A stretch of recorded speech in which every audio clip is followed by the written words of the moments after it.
मला ऊस लागवड करायची आहे। बरं, तर त्यामध्ये सोयाबीनचं लागवडीचं विचार आहे। सोयाबीन कशी पेरणार आहे का नाही, टोकन पद्धतीने करायची। आणि किती लाईनी ठेवणार? आपल्याला ऊसाची लागवड 5 फूट सर्व करायची आहे आणि मधल्या अंतरमध्ये सोयाबीनचं लागवडीचा विचार आहे। सोयाबीनच्या ज्या 2 ओळी हा, त्या 2 ओळीतलं अंतर तुम्हाला 12 इंच ठेवावं लागेल। हो, त्या हिशोबाने 2च लाईनी बसतील किंवा 3 बसतील समजा, अशा हिशोबाने तुम्ही लागवड करा। तर मग ऊस लागवड करताना सोयाबीन लावायची, तर त्याच्यामध्ये सगळ्यात मुख्य प्रश्न तर तण नियंत्रण झालं पाहिजे। ऊस पण आला पाहिजे आणि सोयाबीन पण आली पाहिजे।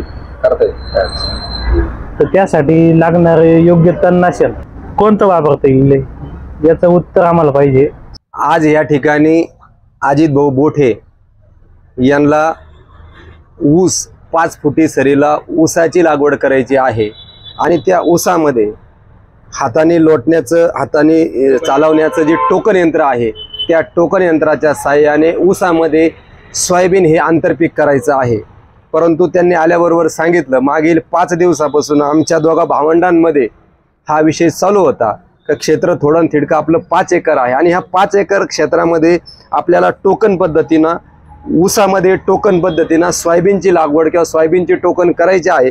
परंतु याचा मुख्य समस्या जी येते, मेन प्रमुख समस्या जी येते ती म्हणजे यातील तण नियंत्रण करायचं कसं। आणि निश्चितच हा त्यांनी जो विचारलेला प्रश्न आहे त्या प्रश्नाच्या उत्तराच्या अनुषंगाने आपण आजचा व्हिडिओ बनवत आहोत। शेतकरी मित्रांनो, ज्या वेळेस आपण ऊस आणि सोयाबीन हे आंतरपीक करणार आहोत, सोयाबीन ही टोकन पद्धतीनं करणार आहोत आणि निश्चितच त्यामधील तण नियंत्रण ही एक प्रमुख आणि महत्त्वाची भेडसावणारी समस्या आहे। या प्रश्नाचं उत्तर असं राहील की FMCचं ॲथॉरिटी नेक्स्ट हे 500 ग्रॅमचं पॅकिंग येतं आणि हे 500 ग्रॅम ॲथॉरिटी नेक्स्टमध्ये आपल्याला 200 लिटर पाणी करून ते 200 लिटर पाणी ऊसाची लागण झाल्यानंतर आणि लागण झाल्यानंतर त्यामध्ये सोयाबीनची टोकन झाल्यानंतर पुढील 48 तासाच्या आत बाय चान्स ऊसाची लागण होऊन 2 दिवस जरी झाले, कारण ऊस उतरायला 13, 14, 15 दिवस लागणार आहे, परंतु महत्त्वाचं यामध्ये सोयाबीनची टोकन झाल्यानंतर 48 ते 50 तासाच्या आत या ठिकाणी तुम्हाला ॲथॉरिटी नेक्स्ट आणि ऑल क्लिअर याचं 150 ते 200 लिटर पाणी करून ते 150 ते 200 लिटर पाणी प्रति एकरी मारलेल्या तणनाशकाने जमिनीचा पृष्ठभाग ओला होईल, जेणेकरून मारलेल्या बीजनाशकाचा जमिनीच्या पृष्ठभागावर एक सारखं आच्छादन बसून त्या तणाच्या बियाण्याभोवती ह्या बीजनाशकाचं आच्छादन जमिनीच्या तणाच्या पृष्ठभागावर बसावं, हा ह्या मागचा हेतू आहे। यामध्ये सोयाबीनचाही उतार चांगल्या पद्धतीनं होणार आहे, ऊसाचाही उतार चांगल्या पद्धतीनं होणार आहे। परंतु सोयाबीन आणि ऊस हे आंतरपीक केल्यानंतर जवळजवळ 95% तणाचं नियंत्रण बीजनाशक म्हणून पुढील 45 दिवस या ठिकाणी तणाच्या बियाण्याला अंकुरण्यापासून सदरचं तणनाशक थांबवणार आहे।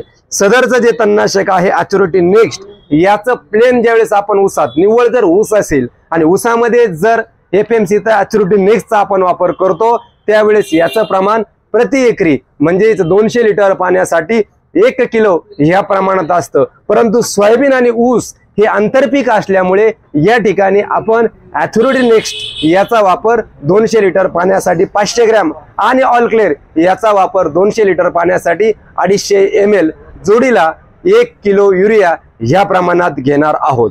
तदनंतर दुसरं ते बीजनाशक आहे जे सोयाबीन आणि ऊस एकत्र जर आंतरपीक आपण केलं त्यामध्ये चालू शकतं, त्याचं नाव आहे सुमिमॅक्स। याचं सुद्धा 100 ml सुमिमॅक्सचं आपल्याला 150 ते 200 लिटर पाणी घ्यायचं आहे, त्यामध्ये 250 ml ऑल क्लिअर टाकायचं आहे आणि हे 150 ते 200 लिटर पाणी प्रति एकरी जमिनीचा पृष्ठभाग एकसारखा ओला होईल, मारलेल्या तणनाशकाने जमिनीच्या पृष्ठभागावर आणि जमिनीच्या पृष्ठभागावर असणाऱ्या गवताच्या बियाच्या पृष्ठभागावर एकसारखं ह्या तणाचं आच्छादन बसेल, ह्या पद्धतीनं याची फवारणी करायची आहे। दोन्ही तणनाशकापासून फवारणी झाल्यानंतर पुढील 45 दिवस तणाच्या बियाण्याला अंकुरण्यापासून हे तणनाशक थांबवणार आहे। दोन्ही तणनाशकाचे रिझल्ट अति उत्तम आहे। 90 ते 95% तणाच्या बियाण्याला अंकुरण्यापासून, उगवण्यापासून ही दोन्ही तणनाशक या ठिकाणी थांबवणार आहे। ऊसाची लागवड झाल्यानंतर ज्यावेळेस आपण टोकन पद्धतीने किंवा पेरणी पद्धतीने या ठिकाणी त्यात आंतरपीक सोयाबीन करणार आहोत, सोयाबीनची टोकन किंवा पेर झाल्यानंतर 48 ते 50 तासाच्या आत हे पुढचं काम आपल्याला करायचं आहे। ऊसामध्ये 2-3 दिवस ऊस लावला आणि 2 दिवसांनी जरी सोयाबीन आपण पेरली किंवा टोचली, परंतु सोयाबीन टोचल्यानंतर 48 ते 50 तासाच्या आत हे काम आपल्याला या ठिकाणी करायचं आहे। या व्हिडिओच्या माध्यमातून ही प्रमुख समस्या फार शेतकऱ्यांची होती। बरेच शेतकरी ऊसामध्ये सोयाबीन टोकन पद्धतीने करतात, परंतु तणाचं नियंत्रण करायचं कसं याबद्दल जी समस्या होती, या समस्येचं उत्तर आपण या ठिकाणी देत आहोत। आणि निश्चितच याचा फायदा उत्पादनाबरोबर सोयाबीनचे काय जे एकरी 9, 10, 13 क्विंटल जे उत्पादन मिळणार आहे, त्या उत्पादनाबरोबरच सोयाबीन हे द्विदल वर्गीय पीक असल्यामुळे आणि ऊस हे एकदल वर्गीय पीक असल्यामुळे निश्चितच ऊसाच्या उत्पादन वाढीवर सुद्धा